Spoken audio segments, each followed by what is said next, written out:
name is Isabella, and in this video, I'll be showing you what I made for spring.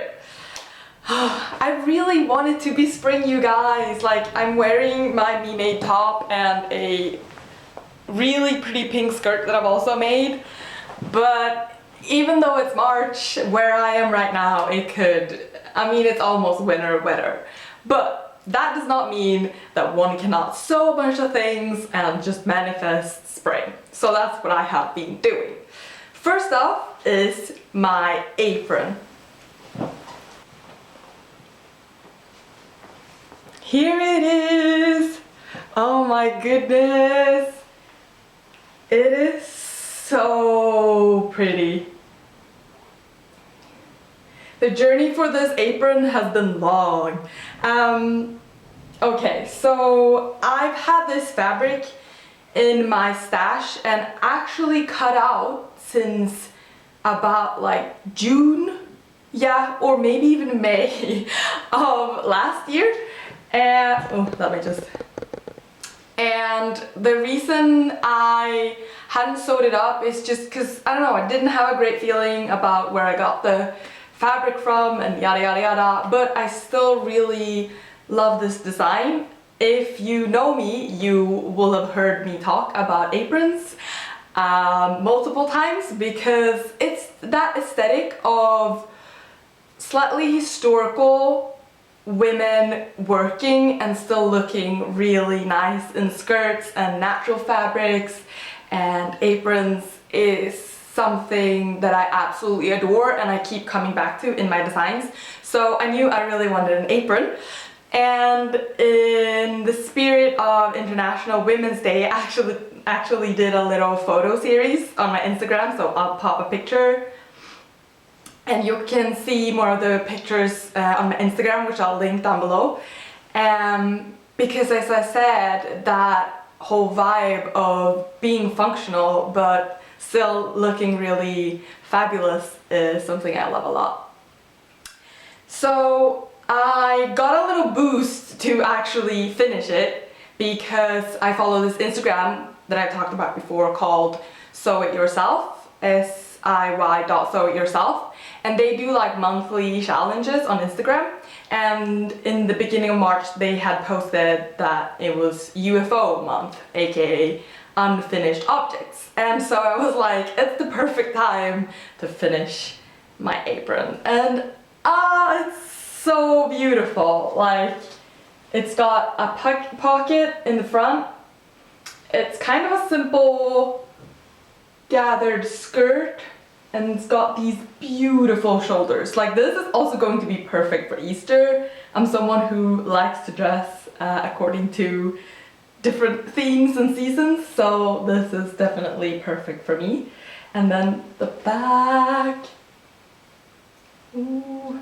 And I just have to say that another reason that I've been really obsessed with aprons is because there is this character, her name is Madicken, which is a character written by Astrid Lindgren, who also wrote Pippi Longstocking. And Madicken is sort of like, she reminds me a little bit of Anne of Green Gables, but Madicken is a lot younger and a little bit more up to no good. And that sort of whole story takes place, I think, in 1909 or actually during the First World War. And they are little girls, and she wears blue and white and she has an apron. And I loved Madicken growing up, so now I can also look like her.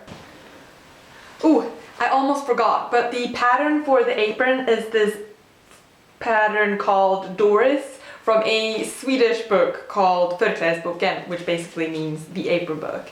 It's like a really cool book.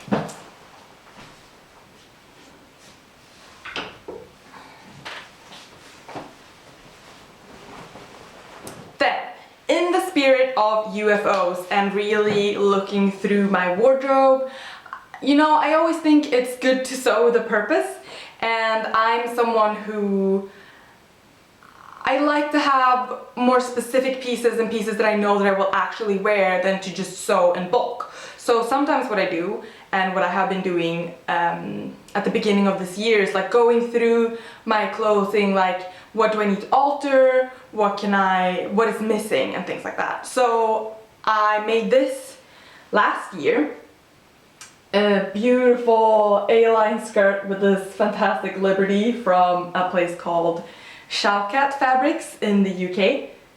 And I just made it a little bit too big last year. I always find it really tricky to fit things that are supposed to sit at your waist, because I feel like either they're too big or too small.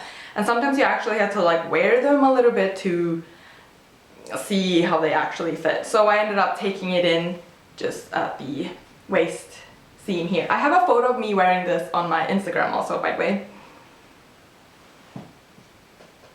So, continuing on the theme of filling in the blanks, so to speak. I have a lot of waistcoats, well, I don't have a lot. I have a couple of waistcoats and kind of historical-esque trousers, but the only long sleeve shirt I have to those assembles is a white, kind of a little bit Victorian looking blouse. And I find sometimes when I wear it together, I feel a little bit too historical. And I feel, when I started sewing, I sewed a lot of pieces that were inspired by history, which I mean I will always do, but I am feeling like I'm more finding my own style. And so I wanted a shirt that didn't make me feel as historical, but would go with these sort of waistcoat and trousers. So I made this shirt. Ooh, I don't know how the color is showing up, but it's kind of like this turquoise, petrol-y green color. And I'm really happy with the finish on this shirt. I made the pattern actually from my fitted tailored jacket, so there is, I mean, I would change it a little bit more. I did change the collar obviously and made a normal shirt collar instead, and I did change the cuffs, and but I kept pretty much the entire bodice the same. And what I realized when I had already cut it out was that I forgot to shorten the shoulder because it's a little bit too long, and then I guess I could have fixed it back then, but I don't know, I kind of like it too, so I decided to sew this shirt up like this. But if I make it again, which I think I will, I would take like 2 centimeters off here, so it would have like a normal shirt shoulder length. But this I will wear so much. I think it's really important to make those type of pieces too, that you kind of need to wear other things, and to really think about, I have these 5 garments, what could I do to wear them more, instead of like sewing a completely new style. I mean, that's fun too, obviously, but I love doing that, like figuring out like, okay, I need a shirt, and then sewing that shirt, and then all of a sudden I have so many more outfits I can do just by making one shirt. The fabric is from a Swedish fabric store called Olssons Tyger. It's just a simple cotton poplin that I really like. Here it is. I don't have any finished like photos of me wearing it yet, but I will probably post one to Instagram soon. And the last thing that I have made is this pink, sparkly, tulle, lace caftan. Oh my god, you guys. I'll insert a clip of me wearing it.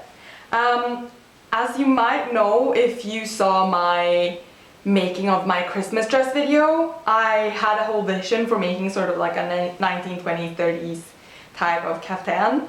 I didn't end up making it. It was like a whole thing about the fabric, and so I changed the design and made the dress instead.